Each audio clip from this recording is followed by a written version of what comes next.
अरे अमित जी, मैं आपका पैर धो के पीऊंगा। आप मधुबनी का तीनों चीनी मिल, मधेपुर की दूध की फैक्ट्री, दरभंगा का पेपर मिल और सीमांचल और कोसी को बाढ़ से मुक्ति कर दीजिए। लालू यादव जी से आग्रह, राम हो या कृष्ण, अल्लाह हो या ईश्वर, वाल्मीकि हो या संत रविदास, हर आदमी की अपनी आस्था है। लगातार जिस तरीके से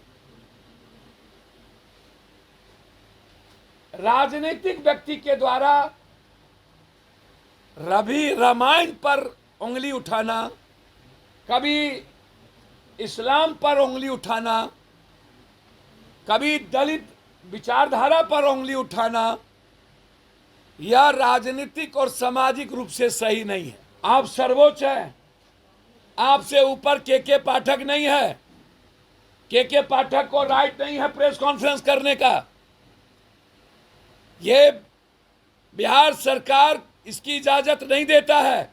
जो हमारा धारा है, कानून है कि कोई सेक्रेटरी मंत्री के रहते प्रेस कॉन्फ्रेंस करे। लगातार मंत्री का अपमान का मतलब है सरकार का अपमान। अररा विद्यापति मार्ग पटना जो पशुपति नाथ की स्मृति में चलता है, जिसे जिला प्रशासन पटना ने अतिक्रमण मुक्त करवाया, जहां कमेटी के लोग जन सहयोग से वेद विद्यालय संचालित करते हैं। जब वहां वेद विद्यालय संचालित होते हैं और पशुपतिनाथ स्मृति चलता है, मेरा सवाल है इस कमेटी के चेयरमैन जैन से, क्या पूर्व की कमेटी पर कोई आरोप था? अगर था तो सार्वजनिक करें, अन्यथा बाबा पशुपतिनाथ के प्रति जिनकी पीढ़ी पर दर पीढ़ी आस्था रही हो, उन्हें अलग करना कहां तक उचित है? नया कमेटी क्यों बनाया गया? उसके चेयरमैन संयोजक मंत्री को क्यों बनाया गया? और उसके 3 बिल्डर को मेंबर क्यों बनाया गया? और उसमें कौन राजनीतिक लोग इन्वॉल्व क्यों किए गए? एक नई प्रॉपर्टी देखने को मिल रही है कि जब बिहार राज्य धार्मिक न्यास परिषद की धारा 32 के तहत संरक्षक का पद नहीं है ही नहीं, तो बोर्ड के द्वारा संरक्षक पद सृजन कर राजनीतिक लोगों का मनोनयन क्यों किया गया? इसका क्या औचित्य है? मठ मंदिर के बारे में बिहार राज्य धार्मिक न्यास बोर्ड के सलाह पर राज्य में स्थित मठ मंदिर के भू अलेख को महंत अथवा ठाकुरबाड़ी के नाम को हटाकर भगवान के नाम पर किया जा रहा है। ऐसी स्थिति में न्याय समिति में जिनका श्री राम जानकी मंदिर से कोई सरोकार नहीं रहा हो, उन्हें नामित करना क्या बिल्कुल गलत नहीं है? एक ही तारीख 25/8/2023 को जिलाधिकारी, अनुमंडल पदाधिकारी तथा अंचलाधिकारी द्वारा पत्र जारी करने की इतनी तत्परता क्यों दिखाई गई? एक ही तारीख को तीनों पत्र, एसडीओ, सीओ और जिला पदाधिकारी। किसका प्रेशर है? कौन सा इस पर दबाव था? प्रस्तावित कमेटी में मंत्री को संरक्षक बनाया गया है। बिहार राज्य धार्मिक न्यास परिषद की धारा 32 के तहत यह पद नहीं है। यह न्याय संगत नहीं था। 7 मंदिर मठ में राजनीतिक हस्तक्षेप नहीं हो सकता। पूर्व की कमेटी जो 29/12/2021 को केवल 1 वर्ष के लिए गठित हुआ था, इस दौरान अल्प अवधि में मंदिर और वेद विद्यालय का सुगमता पूर्व संचालन भी किया, साथ ही मंदिर की अतिक्रमण मुक्त कराया, दोनों मिलके। फिर उस कमेटी को क्यों हटा दी गई? पूर्व कमेटी 29/12/2021 के लोगों ने मनोनयन से मठ और वेद विद्यालय का संचालन किया। उनके बीच कोई आपसी विवाद रहा हो तो फिर इस कमेटी की अवधि विस्तारित नहीं करना बिल्कुल न्याय संगत नहीं है।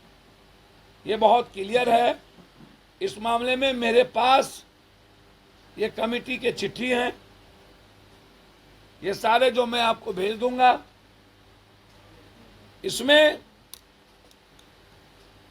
जो आचार्य कुणाल है वह लगातार मठ और अन्य जमीनों पर उससे अरबों अरबों रुपया कमाने की एक गहरी साजिश लगातार। मैं पूरा ऑडिट की मांग करूंगा आचार्य कुणाल के जितने जिस जिस जगह ये मठ बनाते हैं, ये लगातार कहीं ना कहीं गड़बड़ी।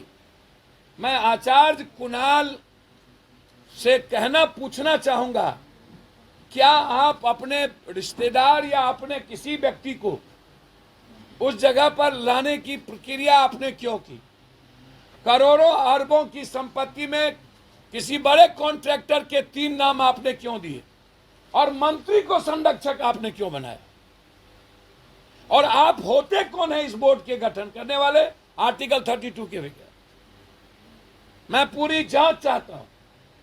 और मेरा आरोप है कि पूरी बिहार की जनता मठ मंदिर की जितनी जमीन है उस पर से माफिया की मुक्ति चाहती है और राजनीतिक हस्तक्षेप नहीं चाहती। मंदिर की सुरक्षा और मठ की सुरक्षा आदरणीय नीतीश कुमार जी से आग्रह करूंगा कि अविलंब पशुपतिनाथ न्यास में आप हस्तक्षेप करें, क्योंकि आचार्य कुणाल ने गलत तरीके से माफियाओं के हाथ और नेताओं को संरक्षण रख करके ये काम किया है।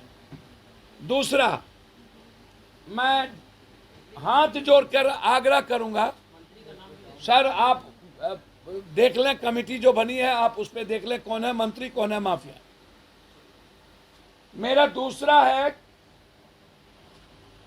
लालू यादव जी से आग्रह, राम हो या कृष्ण, अल्लाह हो या ईश्वर, वाल्मीकि हो या संत रविदास, हर आदमी की अपनी आस्था है। लगातार जिस तरीके से राजनीतिक व्यक्ति के द्वारा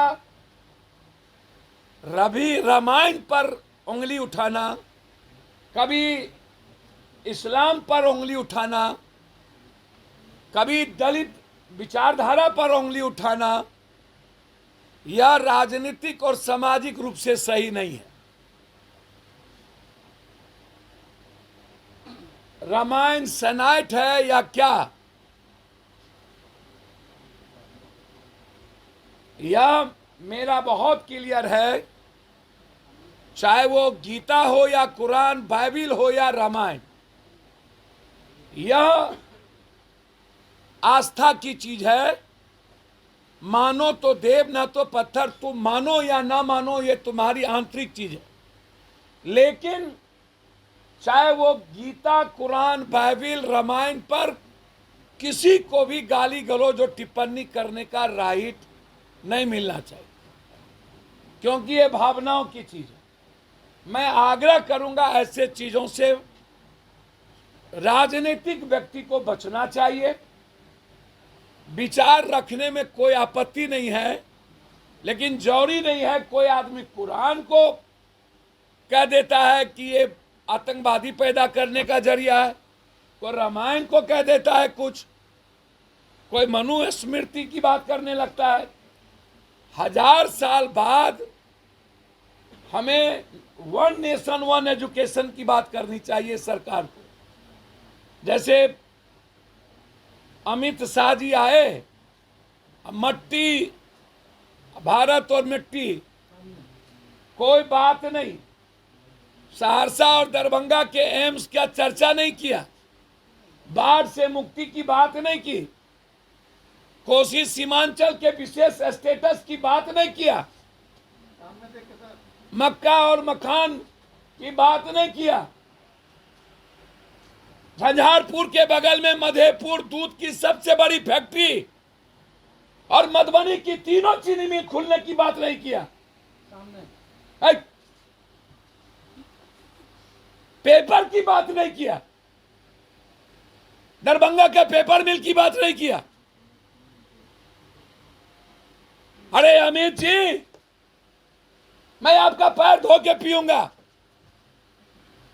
आप मधुबनी का 3 चीनी मिल, मधेपुर की दूध की फैक्ट्री, दरभंगा का पेपर मिल